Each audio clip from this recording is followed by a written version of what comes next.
Good morning everyone. Today's Ayurveda के platform में आप सभी का स्वागत है। आज हम लोग क्या करने वाले हैं तो मोस्टली थोड़ा सा ही बचा है अभी। अष्टांग हृदय, पदार्थ विज्ञान, दो सब्जेक्ट हमारे हो गए हैं। संस्कृत का सर लेने वाले हैं और सर ने एक पीपीटी भी मुझे शेयर किया है, तो उसको मैं पीडीएफ बना के एज स्टडी मटेरियल आपके पास भेज रहा हूँ। बचते हैं दो सब्जेक्ट्स, रचना शरीर, क्रिया शरीर। तो रचना शरीर के वीवीआईएमपी जो टॉपिक्स हैं वो हम आज देखने वाले हैं। सगळे एमएचएस च्या विद्यार्थ्यांकरिता हे खूप सोपं असणार आहे, कारण की मोस्टली हे तुमच्याकरिता महत्वाचं. तर पहिला आहे शरीर रचना विज्ञान चॅप्टर 1, चॅप्टर वाईज डिस्ट्रीब्युशन. पण ते बघतोय आता मी, हे फ्लोटिंग चार्ट बंद करतो. ठीक. पहिलं आहे शारीर संबंध सिद्धांत. शरीरासंदर्भात जे काही सिद्धांत आहेत ते विचारतात. पहिला एसएक्यू आपल्याला त्याच्यातला फ्रेम होतो, शरीराचे पांचभौतिकत्व वर्णन करा. त्यानंतर दुसरा जो होतो तो दुसरा जो होतो तो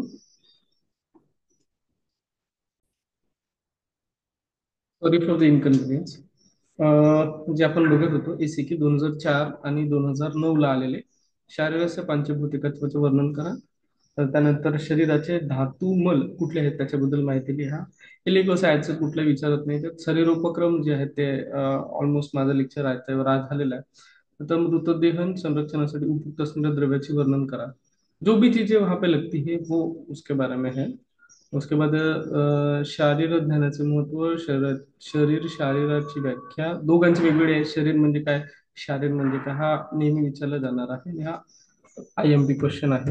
ठीक आहे. त्यानंतर आहे मृतदेह संरक्षणार्थ योग्य देह. त्यानंतर आहे षडंग शरीर म्हणजे काय, षडधात्मक पुरुष. अग्नपत्रम, षडंग अग्नपत्र हा प्रश्न विचारला तर हा आवड क्वेश्चन तुम्हाला वाटू शकतो. त्यानंतर आहे षडंगत्व, संरक्षित द्रव्य, शरीर रचना शास्त्राचे उपविभाग. शरीराचे षड षडंगत्व, षडंगमध्ये काय काय येतात ते तुम्हाला सिद्ध करायचं आहे. थोडक्यात महत्वाचं आहे.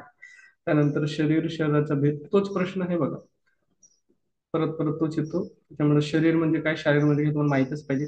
त्यानंतर शरीराचे त्रिदोषात्मक लिहा. शारीर ज्ञान प्रयोजन, षडंग शरीर संविधानासाठी, विच्छेदनासाठी मृतदेह कसा निवडायचा ते थोडक्यात माहिती पाहिजे. आधुनिक मृत संशोधन द्रव्य, मॉडर्न मध्ये काय द्रव्य आहेत, फॉर्मेलिन आहे, अजून काय द्रव्य आहेत ते आपण बघणार आहोत. त्यानंतर मृत संशोधन, शव संरक्षण पद्धती. त्यानंतर मृतदेह संरक्षण आधुनिक दृष्ट्या, चरकोक्त कोष्टांग कुठले आहेत, मृत शोधन पद्धती व म्हणजे हा एक असा आहे की ते मृत शोधन पद्धतीचे श्लोक तुम्ही पाठ करणं गरजेचं आहे आणि ते तुम्हाला महत्वाचे. त्यानंतर भेद लिहा. प्रकृती पुरुष, देह प्रकृती, अर्वाचीन व आयुर्वेद प्राचीन मृतशोधन पद्धतीचे वर्णन करून मृतशोधनाचे महत्व. त्यानंतर शरीराचे पांचभौतिकत्व स्पष्ट करा. सुश्रुतुक्त मृतशोधन व विवेचन पद्धती सविस्तर लिहा. तसेच आधुनिक काळामध्ये मृतशोधन, संशोधन व संरक्षण कसे करतात ते लिहा. त्यानंतर आहे पुरुष व्याख्या.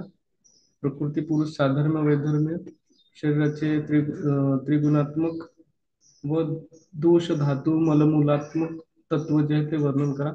आयुर्वेद व आधुनिकानुसार मृत संशोधन व विच्छेदन सविस्तर वर्णन करा. शरीराचे पांचभौतिकत्व स्पष्ट करा. सुश्रुतोक्त मृत संशोधन विच्छेदन पद्धती सविस्तर वर्णन करा. तसेच आधुनिक काळानुसार मृत संशोधन व संरक्षण कसे करतात ते लिहा. त्यानंतर आहे शारीर ज्ञान कसे मिळवले जाते, त्याचे प्रयोजन काय ते लिहा. शारीर ज्ञानाचे प्रयोजन व मृत संशोधन पद्धती, म्हणजे तेच तेच परत विचारले. म्हणजे काय, मृत शोधन पद्धतीवर तुम्हाला एलक्यू एसक्यू महत्वाचे विचारू शकतात. त्याच्यानंतर प्रकृती आणि पुरुषामध्ये ते काय भेद आहे ते तुम्हाला सांगायचे. संख्या, शरीराचे वर्णन आणि आत्म्याचे दोन दोन क्वेश्चन जे आहेत ते तुम्हाला ऍड केलेले आहेत, फ्रेम्ड केलेले. प्रमाण शरीर संख्या, शरीराचे वर्णन करून त्याचे महत्व सांगा. मृत संशोधन पद्धतीचे सविस्तर वर्णन करा. त्याचे शारीर शास्त्रात महत्व विशद करा. शरीराचे व्युत्पत्ती लिहून षडंग शरीराचे वर्णन करा. शरीर शारीर शब्दाची व्याख्या सांगून गर्भ म्हणजे काय ते वर्णन करा. गर्भोत्पादक हेतू सविस्तर वर्णन करा. शरीर विज्ञानाचे प्रयोजन वर्णन करा. शव विच्छेदनासाठी शवाचे संशोधन विधी कुठले आहेत ते वर्णन करा. तिसरा टॉपिक आहे शारीरशास्त्र परिभाषा शब्दांना परिचय.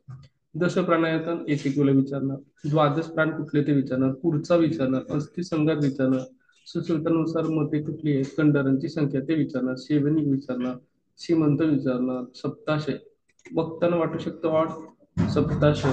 त्यानंतर षोडश कंडर, आशय याच्या जनरली एलिगू विचारणार आहे. त्यानंतर अभिनिवृत्ती शरीर, त्याच्यामध्ये बघा शरीराच्या त्रिगुणात्मकत्व जे काय आहे ते विचार. कर्मपुरुष सगळ्यात महत्वाचं कर्मपुरुष बघा, 1 2 3 4 5 6 7 8 9 10 11 12 13 14 15 वेळा हा विचारलेला आहे.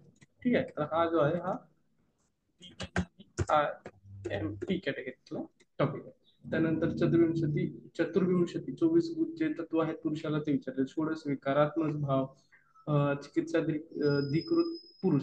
आता बघा मी पहिल्यांदा तुम्हाला काय केलेलं आहे, पदार्थ विज्ञान शिकवलेलं आहे. पदार्थ विज्ञानामध्ये काय काय गोष्टी तुमच्या रिपीट झाल्या म्हणजे पदार्थ विज्ञान रचना आणि क्रिया याच्यात बऱ्यापैकी गोष्टी साधर्म्य आहेत आणि त्या आता आपल्या रिव्हिजन मध्ये पण होतात आणि आपल्या कव्हर पण होतात.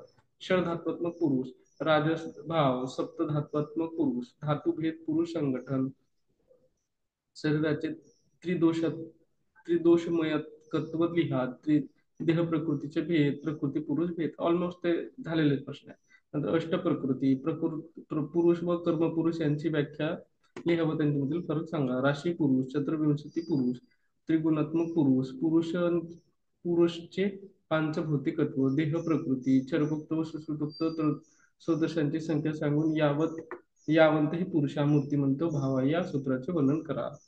त्यानंतर कर्मपुरुष संकल्पना थोडक्यात सांगून धातुभेदेन पुरुष